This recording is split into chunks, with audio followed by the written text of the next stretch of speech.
before watching the video, I would highly recommend playing the game before watching, because I will be seeing some spoilers, and I feel like you should play the game completely blind, because that's the best way to experience this phenomenal game.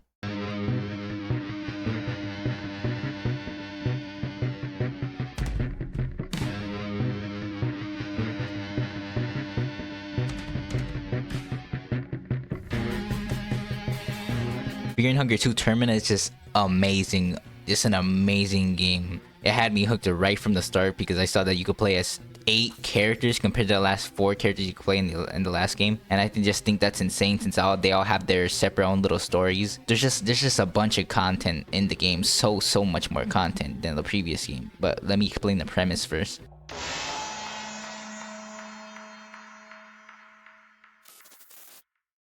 Fear and Hunger 2 Termina takes place in a town called Pre-Evil. And sadly enough, you're at a bad time, since Pre-Evil is having the Festival of Termina. What's the Festival of Termina? This guy right here, Pierre Pickle, I don't know, but Pickle explains it as a festival to give you, the humans, a peek to grandeur and the chance for illustrious reality, the festival to end all festivals. And he's doing all this for his master, the trickster Moon God Rare. There are 14 contestants in the game, 8 of which are playable, and Pickle says that only 1 can be left standing as the winner of the festival. So the game is basically a battle royale. But it isn't, because it's actually a good game. Now, you could go and murder everyone like a good boy because you got told to do it. Or you can be a Chad like me and not want to kill anyone unless you have to, because I feel bad for killing video game characters. The first option is better anyway. You see, I didn't mention this, but the game has a 3-day time limit. Specific characters can be recruited on specific days at certain times of the day. But if you make it a day 3 at nighttime, then everyone who you haven't killed or just didn't want to will be moonscorched by the moon god. What's moonscorching? Moonscorching in Sibling terms is basically being turned into a monster by the moon god Rare. But if you look closely at the designs of many of the moonscorch, it tells the story of how they feel and why they are the way they are. One example I want to use is Marco. Marco is the boxer class in the game, and his story is pretty sad. From the start, he lost his parents as a little kid, and he had to do dirty jobs in order to help his sister. While doing some of these jobs, he found out he had a really good talent for fighting, and soon he picked up boxing for money, until one day he was forced to cheat and he accidentally killed a dude in the boxing ring. Now Marco feels extreme guilt, as you can tell, as it manifests in his moonscorch form. And if you try talking to him while he's moonscorched, the only word he can really say is guilt, which I don't think I need to explain why he's saying guilt. Moonscorching in the game just kind of shows what you're feeling, but in a twisted way, and I think that's an amazing way of storytelling. There's a bunch of other moonscorch forms I can talk about and their significance and how they describe a character, but I want to keep the video somewhat short. Termina makes massive improvements to its combat than the first game.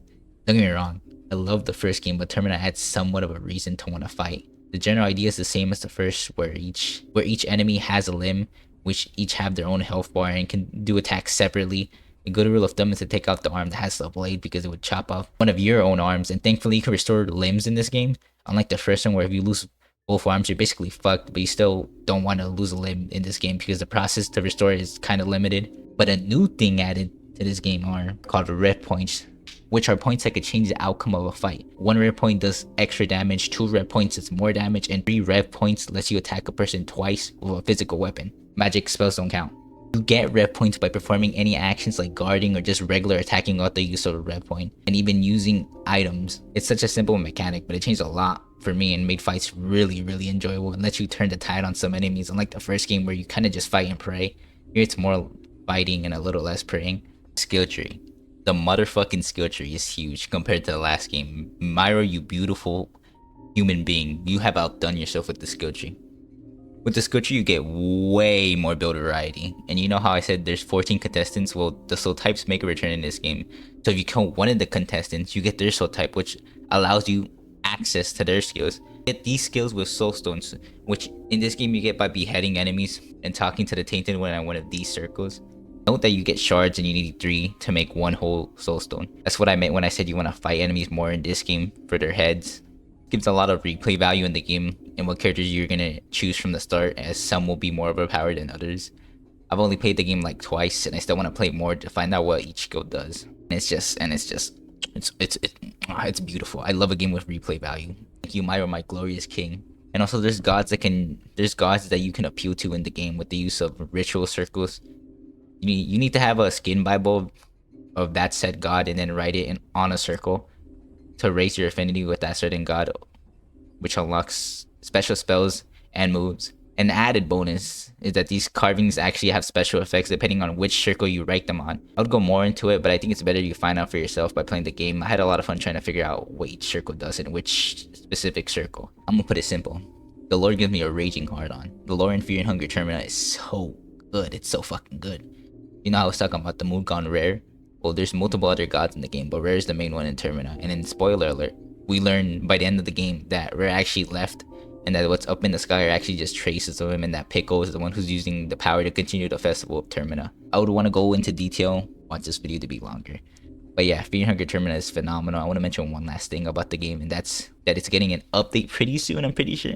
Miro stated that it wasn't going to have any big lore changes, but more gameplay changes, so look forward to that. And I think you should buy the game and support it because it's phenomenal. There will be a 3 on the way, I'm pretty sure. Miro has tweeted out his inspirations for 3, but I'm not sure if it's in the process of getting made or he's just seeking inspiration right now. But anyway, I'll be looking forward to that game. Yeah. See ya.